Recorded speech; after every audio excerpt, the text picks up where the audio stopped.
two competing budget bills. I have a feeling this is going nowhere fast. The Democrats' plan, which would have cut government spending by just under $5 billion, competing GOP plan, which would have cut it close to $60 billion. So Harry Reid has an idea. Why don't you just open this up, include entitlements, farm subsidies, the military, even taxes? So are Republicans even interested? Let's ask one of the more prominent ones, the newly elected and sworn in Pennsylvania Senator Pat Toomey. Senator, what do you think of that? Widen the net.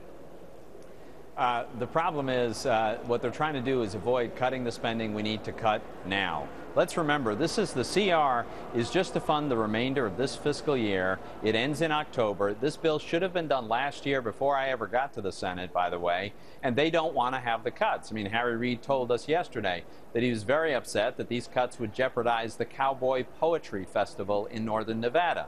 I'm not making that up. He actually said it. We actually ran the bite, and obviously it's unbelievable. Even Cowboys Neil, were a little ticked off about that, but go ahead. Well, I mean, look, it's just ridiculous. We need to have these cuts now. We can't keep spending money we don't have. We know that we've been, and the cuts are modest cuts. I mean, that's all we're talking about in the remainder of this fiscal year. Now, I am in favor of addressing in the budget resolution for next year's full year reductions of all sorts, including the kinds of things that Senator Reid has suggested he's willing to look at. That's terrific. But that's the next issue.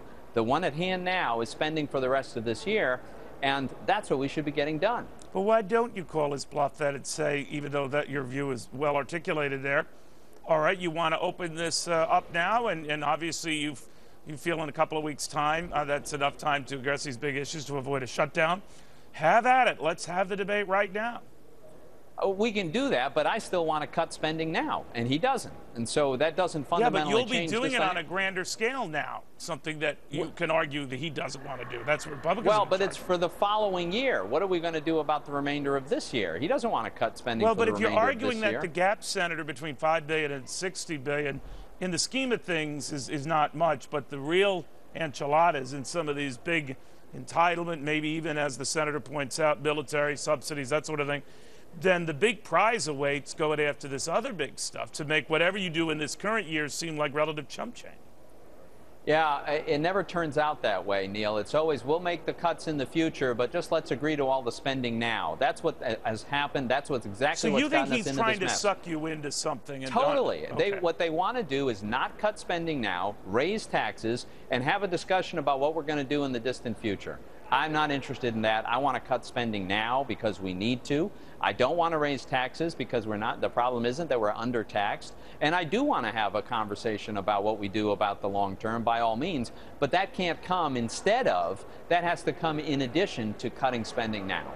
What is going to happen now, Senator? I mean, the way this train's going, a shutdown is coming, right? I mean, unless something miraculous happens or you guys get another extension, you limp along to keep the government limping along, we're looking at shutting down next Friday night, right?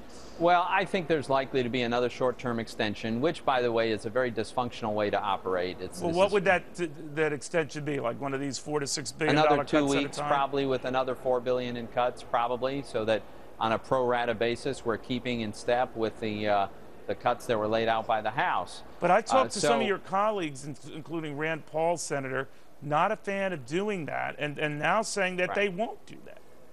Well, I'm not a fan of doing that either. This is a terrible way to run the government. We ought to be able to agree on a way to do this for the remainder of the fiscal year. But, you know, if you ask what I think is likely to happen, I think that's probably more likely than not that we get one more short-term CR. But after that, patience with this approach probably will have been exhausted, and we'll either reach an agreement or have a showdown. So you're saying, actually, that would push it to around April Fool's Day. Yes, the ironies abound. Okay. Senator, thank you very much. Always good seeing you. Thanks for having me, Neil. Pat Toomey. All right. Well, he's crushing him. He's for helping him.